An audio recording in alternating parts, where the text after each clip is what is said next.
Hi, I'm Jay Tyler. Last week I did a video on wraparound retainer designs, but there's another design I didn't cover called the Tremont Cantilever Wraparound Retainer. And it's so interesting to me, I thought it deserved its own video.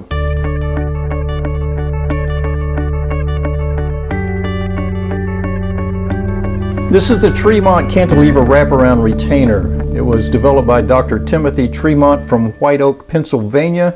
I read an article dated 2003 from him about this online, so it's been around a while. And his original design has an 036 wire that comes out and forms the labial wire that goes all the way around, and then distal to that wire coming out of the acrylic is another 036 wire that goes up, and it's soldered to the labial bow or the labial wire just distal to the labial loop there. Now, a cantilever is a beam that's anchored at one end only, and it's like a flagpole or a diving board or an overhang for a deck or a roof or something like that. So this is anchored back here, and this cantilever arm comes out here and it supports the labial wire here. Although it's soldered here, it's really just acting as a support at this point. It's really anchored back here. But since it's soldered right here, instead of just like wrapped around and as a free end, it's not just the labial wire is not just resting on it. It's not really truly a cantilever, but it does have that cantilever effect in that it's anchored back here.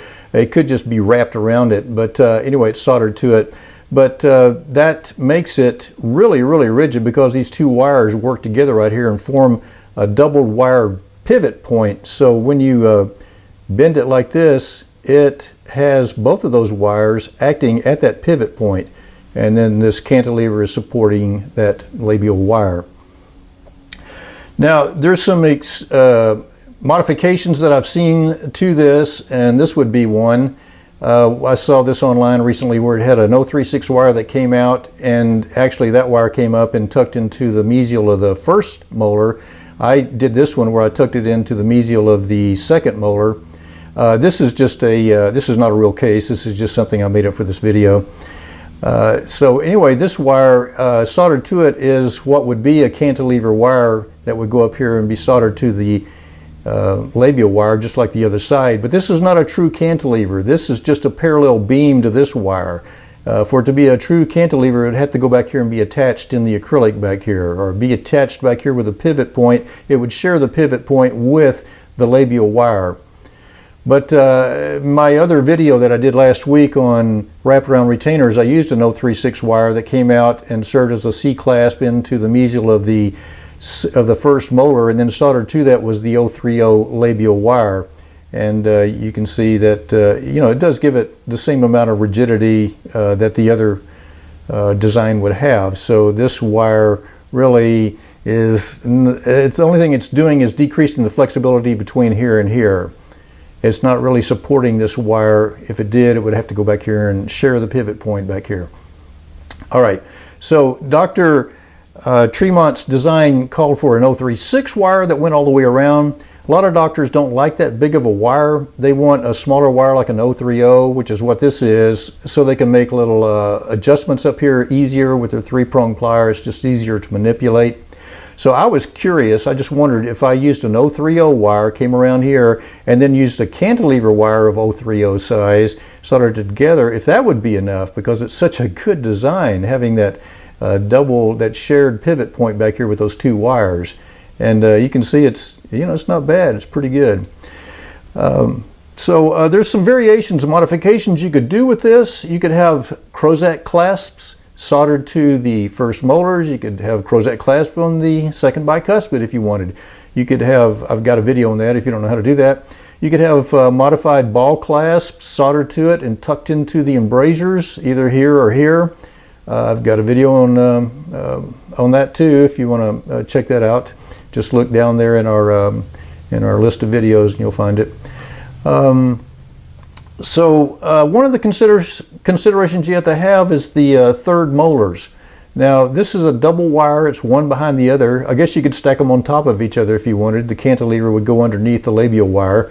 You'd have to check the occlusion and see if that would allow for that. But still, if you don't have third molars, there's no problem. You can put that wire out there. If they're congenitally missing third molars, or if they've been extracted, this is great. If you've got third molars coming in, you need to check an x-ray, make sure you got room for this double thickness of wires right there. Now there's some adjustments that you can do with this. With the 3-prong pliers, you can of course close the labial loops to tighten up the labial wire, and use the 3-prong pliers to make your offset bends if you need. But on this, the cantilever wire, if you want to raise that bow up a little bit, you can just simply grab it with a 3-prong plier and give it a bend, and it will have the effect of raising it up a little bit. If you want to lower it down a little bit, let me see if I can get a better angle here. Oop, it's hard to get a hold of. You'd have to take it off and do it. And you probably won't be able to tell, but if I take it off, maybe you can see it a little better. I want to exaggerate it just a little bit, but watch the labial wire. Okay, see, it goes down and then it goes up. So you can make those adjustments with the 3-prong pliers. If you don't have C-clasp or any kind of clasping back here, this labial wire traditionally acts kind of like a circumferential clasp. If you have undercut, if you have a well-defined height of contour, you can get it cervical to the height of contour and take advantage of that circumferential type clasping mechanism. You can take the 3-pronged pliers and put it right here and tighten that wire and bring it in closer like that, and take advantage of that clasping if it's available. All right, if you have to make some good solder joints here. This needs to be really a good solder joint. So if you have a laser welder or a pulse arc welder, like a puck or something, this would be a great opportunity to use it, especially if you're going to do this modification over here. This would be great to laser weld all of those instead of silver solder. Now, we're looking at the flexibility of this thing, and I was really mainly curious to see if that 03 O doubled up there would be sturdy enough, and this is pretty good. But like I say, over here the pivot point's just that 036 wire, so it's going to be kind of like what it was when I showed it to you last week. So if I bend it like that, the one side is going to influence the other side, and the only way to take that out of the equation is to cut this. So I'm going to do it right in the midline.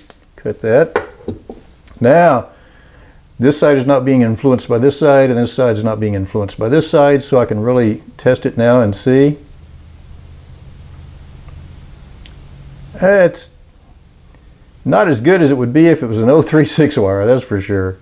Now one thing you could do is you could have this be the 030 wire and have this come out as the 036 wire, and that would make it better than it is right now by quite a bit. That's not real bad, not too bad at all. Let's just come over here and see what this looks like, bending it. Okay, that's just, to me, feels like what it, last week what I did with just the single 036 wire coming out and the 030 soldered to it as it becomes a circumferential clasp tucked into the mesial of the first molar. So there we have it. It would be better to have the 036, and it would really be better to have the 036 as the labial wire. But if you didn't have, if the doctor didn't want an 036 wire, you could still have the 030 come up here. You could actually have it soldered to an 036 here and have this be the 036 back here, along with the cantilever wire being the 036. So you could have the labial wire soldered to these two 036 wires right here, and that would give it even more strength. But that's not real bad, not real bad at all. It's certainly a lot better than having a single 030 wire sticking out there. And you could actually mount this like in a vise or something, and you could measure the force drawn. You could pull it down and give it like a certain amount of distance that it would flex. And you could actually bend it until you reach the elastic limit where it doesn't return to its original position. So you can measure these things with the different size wires if you really wanted to get into it, but we're not going to do that in this video. All right, that's it for this week. I'll see you next week.